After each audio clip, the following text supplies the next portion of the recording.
You have your parents and you have nature and culture as parents, and you shouldn't be thinking that your parents are nature and culture as well. They shouldn't have final dominion over you. It means that you're not an individual yet if that's the case.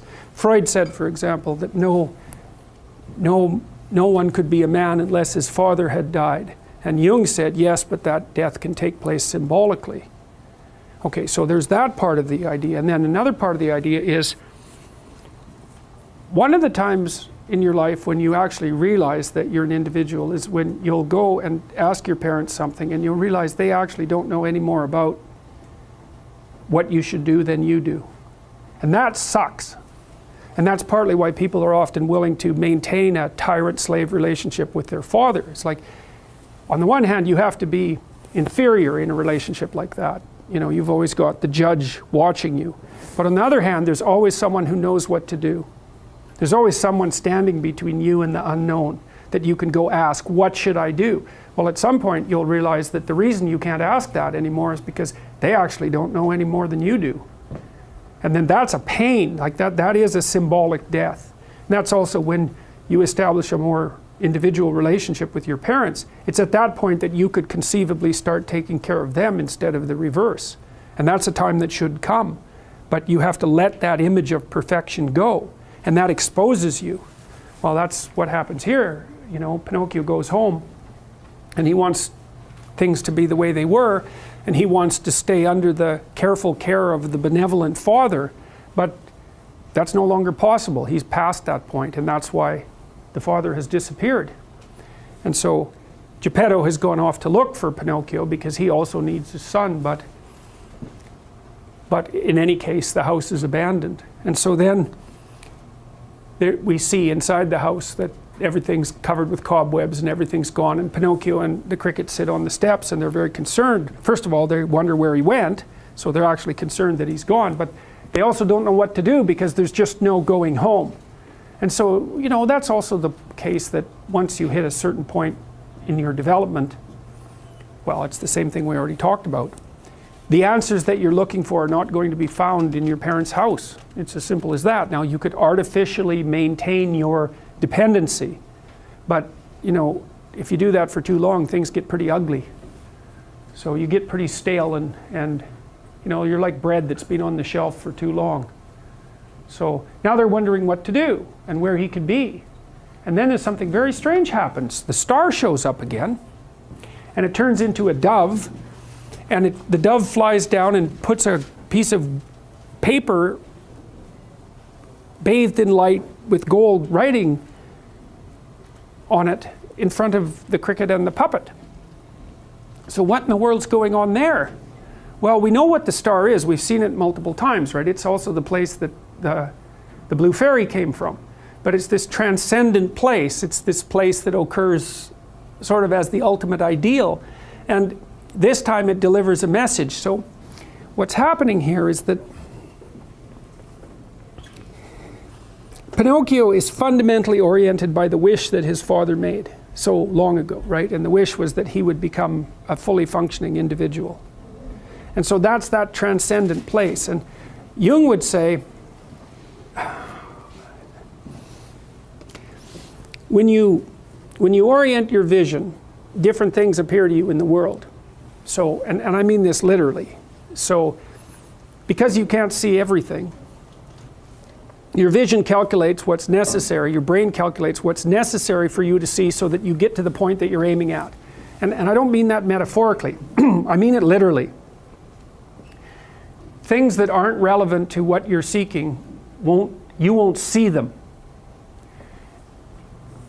unless they get in your way, and they have to really block your pathway before they'll be literally visible. So you orient yourself towards something, and that makes some things visible that wouldn't be visible and makes other things invisible that you might have seen.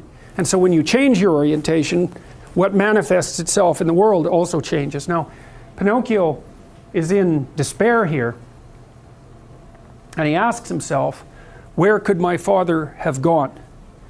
And so the question is, what exactly is he asking under those circumstances? And what he's asking is something like, I had a structure that was orienting me properly in relationship to the world. And as far as it was embodied in my actual father, it's now gone. Is there any possibility that I can find that again? And that is what you want. You see, like if you're in a chaotic circumstance, maybe you've escaped, let's say, from a bad relationship or something like that, and you're out of it, but now you don't know what to do. What you're hoping is that you can get your life back together, right? That you can put the pieces that have fallen apart back together. And so you're automatically going to generate a fantasy about producing another, let's call it stable state. You're going to be looking for the spirit that would enable that stable state to be generated. Because really what it is, in some sense, is your new personality. You're in chaos, you have to become something new in order to get out of chaos. And so you're hoping for that, you're hoping that you'll see it. And so that's going to make certain things visible to you. That's the proper way of thinking about it. You know, when you get curious about something, and maybe you're curious about something and you walk into a bookstore, that curiosity is going to guide you to a certain set of books. The fact that you have the question in mind is going to open your eyes to certain kinds of possibilities. And so if your goal is to reestablish your union with the positive father, let's say, then certain things are going to appear and other things aren't. And that's really what this represents. The transcendent star is the goal, which is this developmental process. It's capable of, let's say, delivering a message to you. In some sense, that's what's happening when you're thinking, you know, because you have a problem you want to solve, you have somewhere you want to go with your thoughts, and as a consequence of that, information reveals itself to you in the interior landscape. It's a very strange thing. You know, in some sense it feels as if you're producing the thoughts, but it could equally be said that you're watching the thoughts reveal themselves. And which of those is the more accurate description is by no means obvious. You can certainly have thoughts that surprise you, which is very strange. It's like, they're your thoughts. How in the world can they surprise you? But they do. So it's like you didn't know them before you thought them up. And then the question is, well, where did they come from if you didn't know them before you thought them up? They sort of spring out of the void. That's one way of thinking about it. There isn't necessarily a reason why a priori you should just feel good about yourself. But if you can view yourself acting in a courageous and forthright manner and encountering the world and trying to improve your lot and taking risks, you know, in a non-naive way, well, then you have something that you can comfort yourself with at night when you're wondering what the whole damn point of your futile and miserable life. And that's necessary because it's often the case that you wake up at 4 in the morning, or at least sometimes the case that you wake up at 4 in the morning when things haven't been going that well and wonder just what the hell the point is of your futile and miserable life. You have to have something real to set against that. It can't be just rationalizations about how, you know, you're a valuable person among others, even though that's true. That's not good enough. You need something that's more realistic to set against that. And observing courage in yourself is definitely one of the things that can help you sleep soundly at night when things are destabilized a little bit around you. If you go into the land of the stranger, which is exactly what you do when you try out any new endeavor, right? When you start a new job, or when you start a new educational enterprise, or when you start a new relationship, doesn't matter. You're out there in unexplored territory. Like the physical geography is the same, but we don't live in the spatial world only. We live in the temporal spatial world. And what that means is that the same place can be different at a different time. I mean, it can be completely different. And so if you're in your house, but you have a new person in your house, well, your house is new for all intents and purpose, because the territory surrounding that new person is the territory of the foreigner, essentially. And the same thing happens to you when you start a new job. And you'll find that when you start a new job, especially if you've stretched yourself a little bit beyond your zone of comfort, that you very much feel like an imposter, right, when you're first there. And then the question is, well, how do you master that? And the answer to that seems to be, well, it seems fairly straightforward. If the place that you're in has any degree of possibility, if it isn't inhabited by demons, so to speak, the best way to act is to lift your aim upward and attempt to get your act together and to tell the truth and to live a meaningful life and to do difficult things, all of that. And that is the best way of mastering a new territory. And in all probability, the degree to which you're able to act that out is precisely proportionate to the degree to which you're going to become a master in that territory. And that sort of thing can happen a lot faster than people think.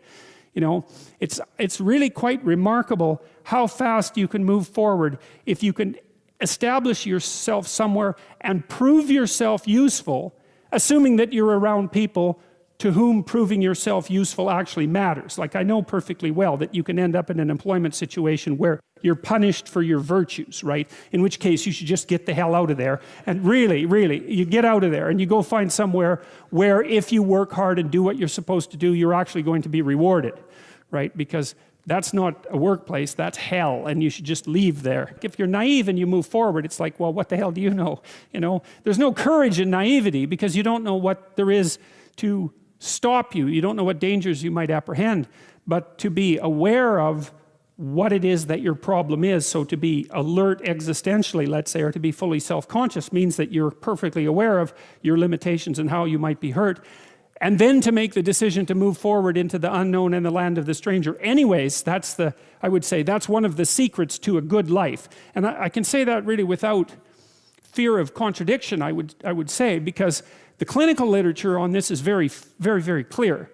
What you do with people who are afraid, and to some degree depressed, but certainly anxious, is you lay out what they're anxious about, first of all, in detail. What is it that you're afraid of? What might happen? And then you decompose it into small problems, hypothetically manageable problems, and then you have the person expose themselves to the thing that they're afraid of, and what happens isn't that they get less afraid. That isn't what the clinical literature indicates exactly. What happens instead is they get braver. And that's not the same thing, right? Because if you get less afraid, it's like, well, the world isn't as dangerous as I thought it was, you know, silly me. If you get braver, that's not what happens. What happens is, yeah, the damn world's just as dangerous as I thought, or maybe it's even more dangerous than I thought, but it turns out that there's something in me that responds to taking that on as a voluntary challenge and grows and thrives as a consequence. And there's no doubt about this. Even the psychophysiological findings are quite clear. If you impose a stressor on two groups of people, and on one group the stressor is imposed involuntarily, and on the other group the stressor is picked up voluntarily, the people who pick up the stressor voluntarily use a whole different psychophysiological system to deal with it. They use the system that's associated with approach and challenge, and not the system that's associated with defensive aggression and withdrawal. And the system that is associated with challenge is much more associated with positive emotion and much less associated with negative emotion. It's also much less hard on you because the defensive posturing system, the prey animal system, man, when that thing kicks in, it's all systems are go for you, you know. The gas is pushed down to or the pedals pushed down to the metal and the brakes are on.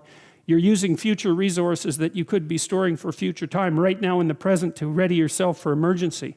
So there's nothing simple or trivial at all about the idea of being called to move forthrightly forward into the strange and the unknown.